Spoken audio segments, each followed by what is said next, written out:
que seja aqui o tema de todos vocês, como fio condutor, dando bastante destaque para a questão dos trilhos. A primeira pergunta que a gente tem que fazer é por que um plano metropolitano, né? E essa imagem é uma imagem muito forte, porque mostra as manchas roxas, a concentração da oferta de empregos formais e serviços na metrópole de São Paulo. Como todos podem ver, é bastante desigual, bastante concentrado, justamente onde há essas linhas pretas, que são, fundamentalmente, a rede de transporte de alta capacidade de toda a metrópole, o que gera um círculo virtuoso.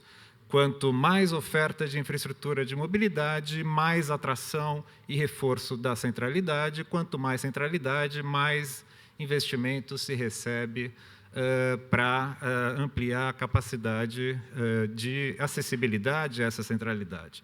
Por outro lado, a gente vê as manchas que denotam aí o estado de vulnerabilidade no território metropolitano. E quando a gente sobrepõe um ao outro, é nítido que essas manchas não se sobrepõem e que é um retrato do violento grau de desigualdade aqui da região metropolitana, que é, em parte, responsável por toda a sorte de desequilíbrios ambientais, sociais, econômicos, territoriais, funcionais, que está no cerne das questões metropolitanas. A poluição do ar não obedece fronteiras administrativas, as águas não obedecem fronteiras administrativas, eu não me atenho a procurar emprego apenas nos limites do meu município, e grande parte dos remédios, 30%, por exemplo, dos remédios oferecidos no sistema de saúde do município de São Paulo, são absorvidos por munícipes de outras cidades aqui da região metropolitana. Portanto, se nós efetivamente queremos enfrentar as nossas questões, e são muitas e muito complexas, evidentemente que nós necessitamos de outro instrumental, que não é o instrumental que nós temos hoje para poder, de fato, realizar as transformações necessárias em todos os âmbitos. Para que um plano metropolitano? O Plano Diretor Estratégico de São Paulo trouxe algumas leituras territoriais que são muito importantes para a gente entender, por exemplo, a questão entre a mobilidade e o uso e ocupação do solo. Uma das figuras que o Plano Diretor Estratégico trouxe é justamente a macroárea de estruturação metropolitana, que até uma certa petulância do município de São Paulo, criar no seu plano diretor municipal uma macroárea de estruturação metropolitana, mas é um território estratégico que nós entendemos como um território de abrangência metropolitana. Que território é esse?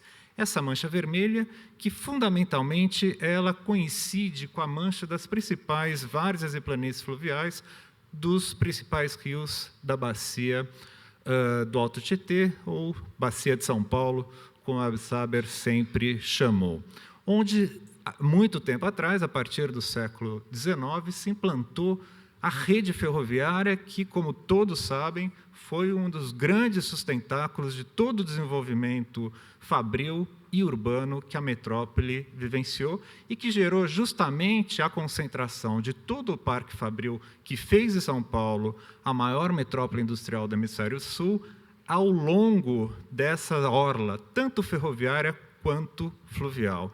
E que, por outro lado, e opostamente, é uma área onde não há moradia, até porque a moradia entrava em conflito com os usos industriais, como todos nós sabemos, e que gerou um quadro de desadensamento ao longo justamente dessas várzeas. Só que a gente está vivenciando um momento de reestruturação produtiva, de dispersão e de renovação das formas de produção da indústria, da manufatura e dos serviços dentro das metrópoles, e nós temos um grande território em disponibilidade para transformação justamente nessa macroárea. E a gente tem um dilema gigantesco aqui na metrópole de São Paulo.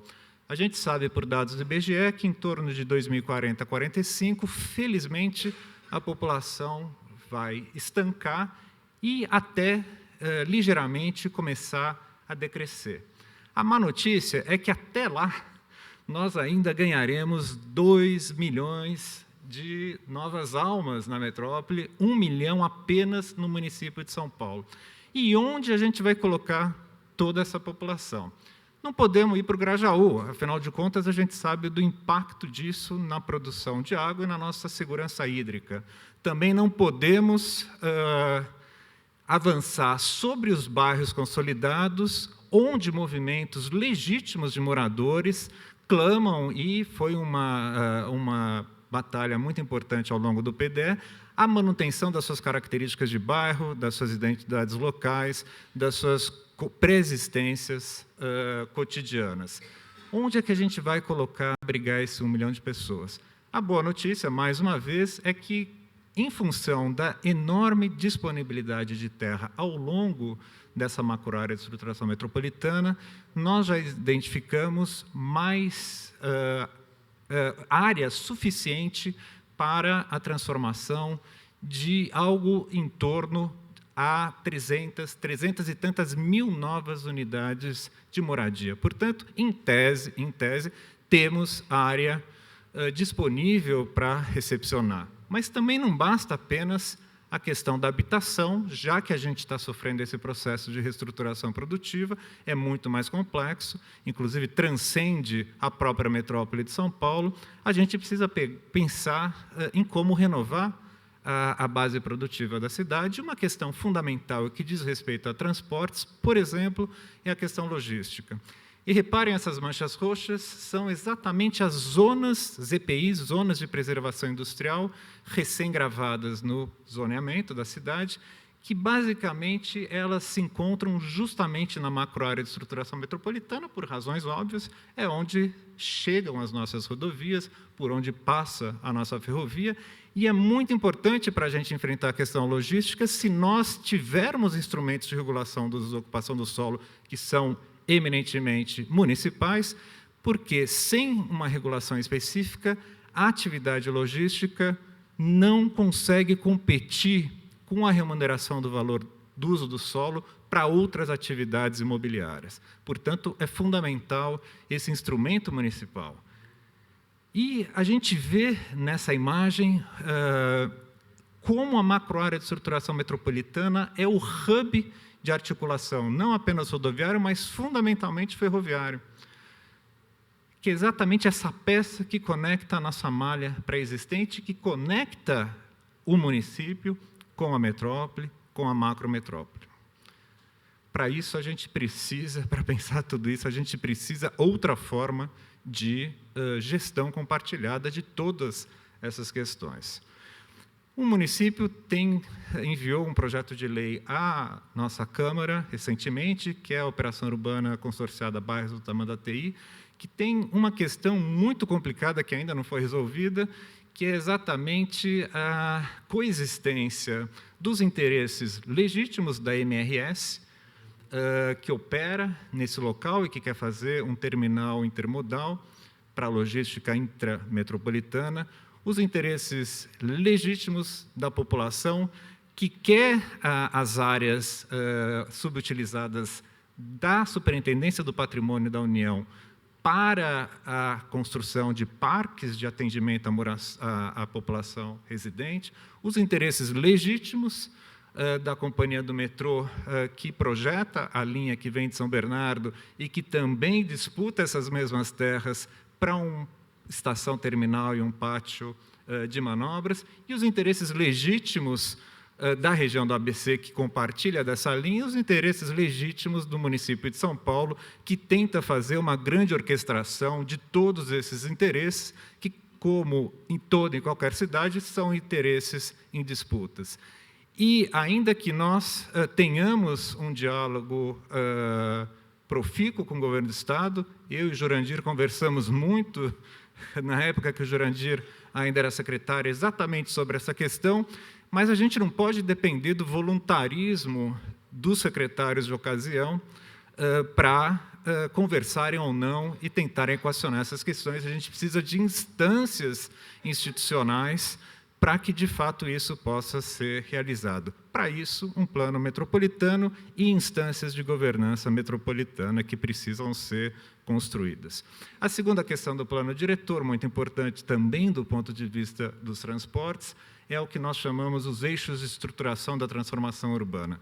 Basicamente, é pegar a malha de média e alta capacidade, trilhos e rodas, e estabelecer, via regramento do uso e ocupação do solo, um buffer onde há uma atração, há incentivos, há acréscimos de potencial de transformação para justamente a gente conseguir, finalmente, levar o desenvolvimento e o reforço das centralidades a partir da oferta de transporte na cidade de São Paulo. Dentro desse plano também há toda uma lógica de identificação de hubs intermodais e incentivo à garagem, justamente para seccionar a última milha fora do centro expandido e conectá-la à rede de transporte coletivo e, depois, no zoneamento, algo que é muito importante, que foi a gente repensar o regramento para as áreas operacionais do sistema de transportes, em especial trilhos. O que vocês acompanham do ponto de vista do governo do Estado, da proposta de PPPs sobre pátios e estações ferroviárias, e o que saiu recentemente, essa semana, no jornal, na Estação Brás, por exemplo, da CPTM, sobre uma área da SPU, justamente, não é apenas decorrência de boas ideias do governo do Estado, mas de um diálogo muito intenso que nós tivemos durante a elaboração do zoneamento com a Companhia do Metrô, com a Companhia Casa Paulista, justamente para criar o regramento que, inclusive, está fazendo com que a outorga onerosa de todos os usos não operacionais nessas áreas seja igual a zero, desde que seja realizada em cima de concessões onde o bem depois seja revertido ao poder público. Portanto, já há ensaios fundamentais de uma tentativa de orquestração interfederativa, mas que, mais uma vez, ainda continuam calcadas no nosso voluntarismo e que, mais uma vez, precisam ser, de fato, institucionalizadas. Como um plano metropolitano, para isso nós estamos nesse diálogo comum com as prefeituras e o governo do Estado. Fundamentalmente, o Plano de Desenvolvimento Urbano Integrado, o PDUI, ele se calca, e aqui o que eu estou apresentando é a visão, evidentemente, da prefeitura, mas ele se calca na identificação das funções públicas de interesse comum, que vão se desdobrar tanto em ações de planejamento, quanto, pretendemos, também de governança interfederativa. No caso dessas funções públicas de interesse comum, há 4 grandes grupos: mobilidade, habitação, meio ambiente e desenvolvimento. No caso da mobilidade, as funções públicas se relacionam com o território de uma certa maneira, que é, de acordo com a nossa proposta para o município de São Paulo, que pode se desdobrar para toda a metrópole, em cima dessa macroárea de estruturação metropolitana que sai das fronteiras municipais e também dessa rede de estruturação urbana da rede de transportes, e que vai ter como prioridade a questão do transporte de passageiros, cargas e também a questão de uma integração tarifária, que foi, inclusive, o tema da mesa justamente anterior a essa. E para que a gente possa justamente elaborar tudo isso, a gente precisa pensar as formas de governança de cada uma dessas funções públicas de interesse comum, como, por exemplo, a grande questão do bilhete. Não é o tamanho do cartão de plástico, mas é justamente a questão de uma governança, de uma integração tarifária e assim por diante. De maneira que a lógica que vem sendo proposta por nós é exatamente de elegermos, num primeiro momento, entendendo que o PDUI é algo que deva ter um caráter incremental ao longo do tempo. O PDUI ideal, ele tende a fracassar na sua tentativa.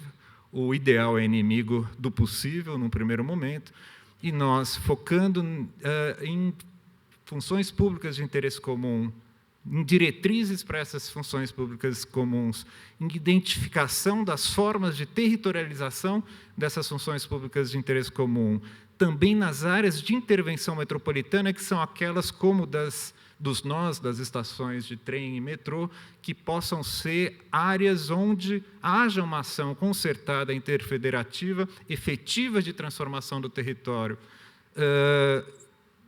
devidamente fundamentadas por instrumentos, mas não apenas ações de transformação no território, mas também outros programas e serviços que não se materializam, como o próprio bilhete único. A orquestração de tudo isso é que, no nosso entender, pode fazer com que o PDUI deixe de ser mais um belo plano, como o PUB, há muito tempo atrás, relacionado com o GEGRAM e tudo mais, como tantos outros planos que a gente já fez aqui no país, deixe de ser uma peça hipotética de planejamento para ser, de fato, um instrumento efetivo da transformação necessária desse espaço onde todos nós coabitamos. Obrigado.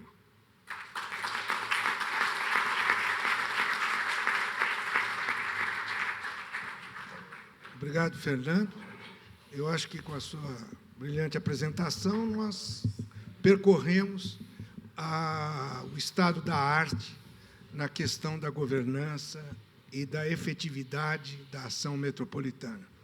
Nós temos aí, creio que um pouco mais de 10 minutos, um pouco mais, para as perguntas, e estamos à disposição da plateia.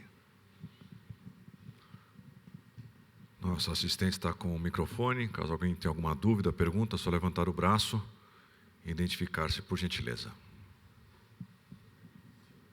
Desde do metrô, eu queria perguntar sobre o Estatuto da Metrópole. Eu queria saber o que ele, como legislação, avançou em relação ao passado e o que a gente conseguiria atingir com esse novo Estatuto da Metrópole.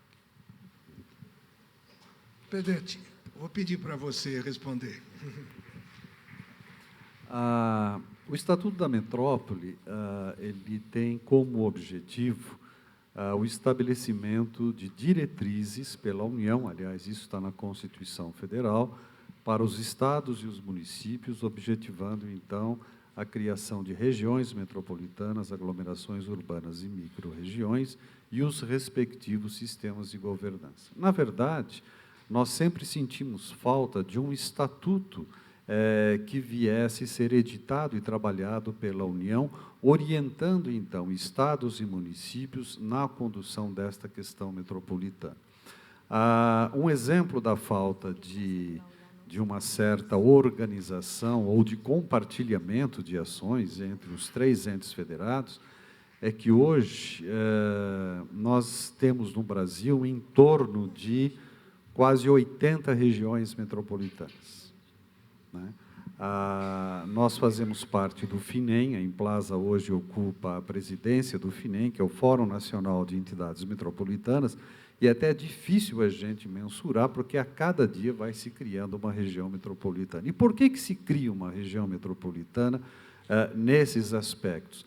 Para que os municípios possam fazer jus aos benefícios a algumas legislações federais. Por exemplo, municípios de região metropolitana, eles passam a ter as ligações locais entre eles, não mais tarifação interurbana. Isso em função de uma resolução da Anatel. O sistema de financiamento, quer dizer, o financiamento do sistema de habitação de interesse social, o teto do financiamento está em municípios de região metropolitana e não nos demais municípios. Existem incentivos por parte também do SUS, né, a alocação de verbas em municípios e assim por diante. Então, hoje se cria região metropolitana no Brasil não para fins de planejamento, mas única e exclusivamente para fins de alcançar benefícios que nós temos nessa legislação. Então, quando nós pensamos no Estatuto da Metrópole, em primeiro lugar, ele veio completar o Estatuto da Cidade. Porque, na verdade, também tem uma outra história longa para ser contada. O Estatuto da Cidade ele nasce em 84, no projeto 775, que o governo federal apresentou ao Congresso e que falava da Política Nacional de Desenvolvimento Urbano.